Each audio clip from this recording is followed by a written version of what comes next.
À la une de ce journal, nos deux champions du monde de kickboxing de retour au pays, Faxon Perrine et James Agat, accueillis ce matin à l'aéroport SSR à Pamplemousse.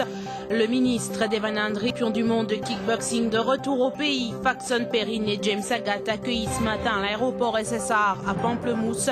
Le ministre Devanandri tout parle d'exemples sportifs mauriciens. Les actifs de la compagnie Infinity BPO vendus aux enchères ce matin, la somme récoltée servira à payer les employés et les créanciers. Le créole mauricien est désormais une langue avec sa grammaire et ses orthographes.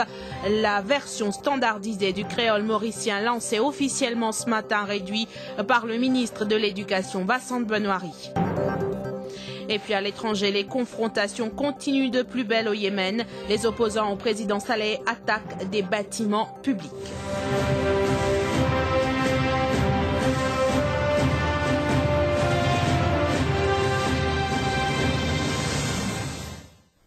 Bonsoir, nous débutons ce journal avec du sport, ou plutôt avec des sportifs devenus des héros nationaux. Après avoir conquis 2 titres de champion du monde de kickboxing en Hongrie, James Agat et Faxon Perrine, 2 Mauriciens d'origine Rodriguez, ont reçu un accueil triomphal cet après-midi à l'aéroport international Sassiou Sagar Amgoulam. Les 2 tireurs mauriciens doivent servir d'exemple aux sportifs mauriciens qui défendront le quadricolore au prochain Jeux des îles, selon le ministre de la Jeunesse et des Sports, Devanand Ritu, qui promet une récompense à la hauteur de leurs exploits aux 2 champions. Kavin Tapessar. James Agat et Faxon Perrine accueillis en héros à l'aéroport Sassiou Sagar Amgoulam. Les 2 kickboxeurs mauriciens ont accompli avec brio leur mission en remportant la Coupe du Monde dans leurs catégories respectives en Hongrie dimanche dernier. Ils ont été accueillis par leurs amis et parents, mais aussi par le ministre de la Jeunesse et des Sports, Devanand Ritu, le commissaire des sports de Rodrigue, Christian Agat, ainsi que par les membres de la Fédération mauricienne de kickboxing. Les éléments de la Special Mobile Force ont aussi réservé un accueil chaleureux à James Agat, membre de la SMF. James Agat a réussi l'exploit de remporter la Coupe du Monde pour la 2e année de suite. C'est la 2e fois, une très grande satisfaction. Encore une fois, grand remerciement à tous ceux qui nous soutiennent, moi, tout le monde qui n'aide moi. Je dirais qu'il est moins difficile que l'année dernière, puisque cette année-ci, on est bien préparé. Je ne suis pas dans un black spot comme si, pas dans un moment que je ne connais pas qui vous fait, ou je suis bien à l'aise au ring, applique mon technique comme il fallait. Mon mari est satisfait de cette performance-ci comparativement à l'année dernière qui est finale très très dure.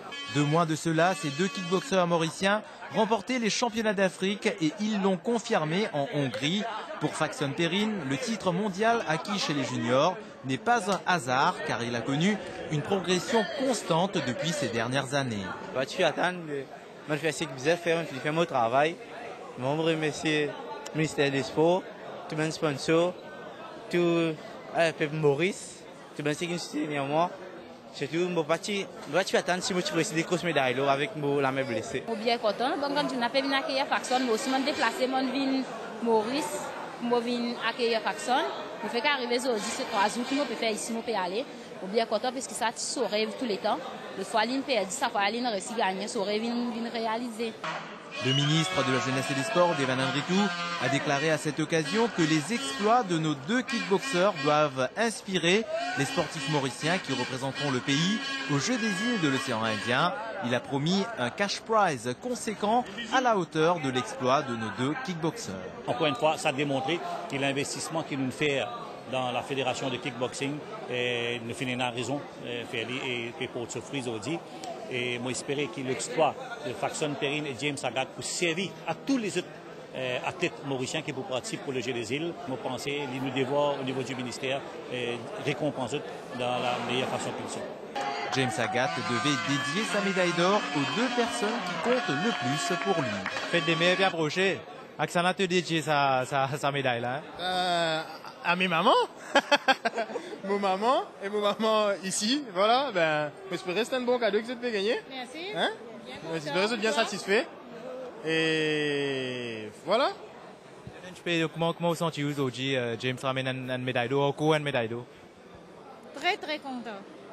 Au sens moi, pas connaître comment on peut exprimer ça. Si on peut reprendre machine dans la vie après, mais pas connaître. Je suis fier pour lui, pour ses efforts. il réussit, mais je pense qu'il peut aller encore. Il peut avancer encore. Oui. Et vous, comment vous sentez-vous aujourd'hui? Ouais, on dépasse quand même. Les deux kickboxeurs mauriciens, James Agat et Faxon Perrine, qui seront rejoints par le double champion du monde Fabrice Bollock, vont désormais se préparer pour les championnats du monde de kickboxing 2011, prévus en octobre prochain en Macédoine. Les actifs de la compagnie Infinity vendus aux enchères ce matin. Le commissaire-priseur assermenté Salim Boudou a procédé à la vente de matériel de bureau par lot. Une cinquantaine de personnes ce matin ont acheté le matériel. C'est Roger Boudna, le liquidateur judiciaire, qui a pris la décision de mettre en vente les actifs de la compagnie Infinity afin de payer les employés et les créanciers. Johnny Rai. La Infinity Tower, située à Eben, le lieu où la vente aux enchères des actifs de la compagnie Infinity s'est tenue. Bureaux, ordinateurs, tout le mobilier et le matériel ont été mis en vente.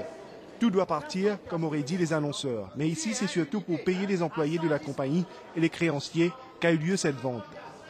Les enchères ont débuté, 100 piastres, équivalent de 200 roupies. 2300, 2400 piastres, à 2400 piastres, à 2400 piastres, à 2500 piastres, 5800, à 2500 piastres, à 2500 piastres une fois, à 2500 piastres deux fois, à 2500 piastres la troisième et dernière fois, pas plus ici. À 10 heures, monsieur. Le commissaire-priseur assermenté, ou son auctionnaire, Salim Boudou, essaye de tirer le maximum des actifs mis en vente. 250 lots et nous pour terminer aujourd'hui 2h, nous pour commencer demain 10h30 à 2h pareil. En estimation, nous faisons le maximum possible pour les créanciers, pour les travailleurs profiter. C'est les clients qui peuvent bid et peuvent monter l'enchère là. Il faudra attendre la fin de la vente aux enchères demain pour être fixé sur la somme recueillie. Entre-temps, la bataille légale se poursuit. Le liquidateur judiciaire Roger Boudna explore toutes les avenues pour récupérer l'argent que doit Infinity aux employés et aux créanciers. Le ministre bangladais du Travail, de l'Emploi et du Bien-être des employés d'outre-mer, Kander Mosharraf Hossain, a rendu cet après-midi une visite de courtoisie au Premier ministre par intérim, le Dr Rashid Bibi John, à son bureau à Port-Louis. Le ministre bangladais a aussi été accueilli par le ministre des Terres et du Logement et ministre des Affaires étrangères par intérim, le Dr Abou Okassenali. Kavish Poltou. Le ministre bangladais Kander Mosharraf Hossain et sa délégation ont été accueillis par le Premier ministre par intérim, le Dr Rashid Bibi John, et le ministre Abou Kassenali lors de cette visite de courtoisie. Les discussions ont porté sur la mise en place prochaine d'une ambassade bangladaise pour Maurice, qui sera basée à Nairobi. Le ministre du Travail bangladais devait aussi remercier le gouvernement mauricien pour sa grande preuve d'humanité lors de l'accident de Saint-Julien-d'Otman qui avait coûté la vie à 11 ouvriers bangladais employés à Maurice. Sachez que le Bangladesh a une population d'environ 150 millions d'habitants. 7,5 millions d'entre eux sont employés à l'étranger. Le lancement de la version standardisée du créole mauricien a eu lieu aujourd'hui à l'auditorium Octavier à Réduit, un événement de taille selon le ministre de l'Éducation, le docteur Vincent Benoîry, présent pour l'occasion. Avec la standardisation de cette langue, nous pourrons désormais l'écrire, l'apprendre, en faire des œuvres littéraires, entre autres. Le rapport L'autographe créole mauricien a été réalisé par l'Académie créole mauricien. Sarah Odo. Le créole mauricien est désormais une langue qui peut être écrite et parlée selon les règles de la grammaire et de l'orthographe. En effet, l'Académie créole mauricien, instance qui a été mise sur pied par le ministère de l'Éducation, a lancé le rapport L'autographe créole mauricien. Rapport qui est entièrement en créole mauricien et qui comporte plusieurs volets sur l'histoire de cette langue, ses techniques d'écriture et de l'oral. Bref, tout simplement un document complet pour que cette langue ait une identité comme toutes les autres langues écrites et parlées du monde. Créole, 90%, 95% de la population se servent ça comme autre langue maternelle. Dernier recensement nous fait, c'est en 2010, en l'an 2000. C'est l'année-là nous prenons un recensement. Et vous trouvez, marqué gardé, nous dépassons la barre de 90-95% créole langue maternelle. Ce que nous pouvons célébrer aujourd'hui, c'est une évolution créole dans la société maurice. Le 25 mai 2011, c'est-à-dire aujourd'hui, est une date à ne pas oublier pour l'histoire mauricienne, selon le docteur Vincent Benoîry, ministre de l'Éducation et des Ressources humaines, car cette date marque l'officialisation du créole mauricien. C'est mémorable et nous fait coïncide avec la journée de l'Afrique, Africa Day aujourd'hui, on ne peut pas oublier ça. À ce faire que la langue est là, je pense à part entière, du monde capable d'écrire, littérature, poèmes, théâtre, pièce théâtre, et de la même façon, apprendre dans l'école, passer l'examen là-dedans. Présent également à cet événement, la députée Mireille Martin et le chef commissaire de Rodrigue, Gaëtan Djabi-Missar. Plusieurs organisations et personnalités à avoir milité pour l'officialisation du créole mauricien à Maurice ont assisté à cet événement. Certains estiment que le créole, maintenant standardisé, doit pouvoir être utilisé de manière officielle dans les instances telles que l'Assemblée nationale. C'est la lutte qui s'est fait en faveur de la langue maternelle, qui continue et qui aussi les rentre dans les autres institutions qui jusqu'à les fins interdits, par exemple comme à l'Assemblée nationale et au niveau de tout le ministère.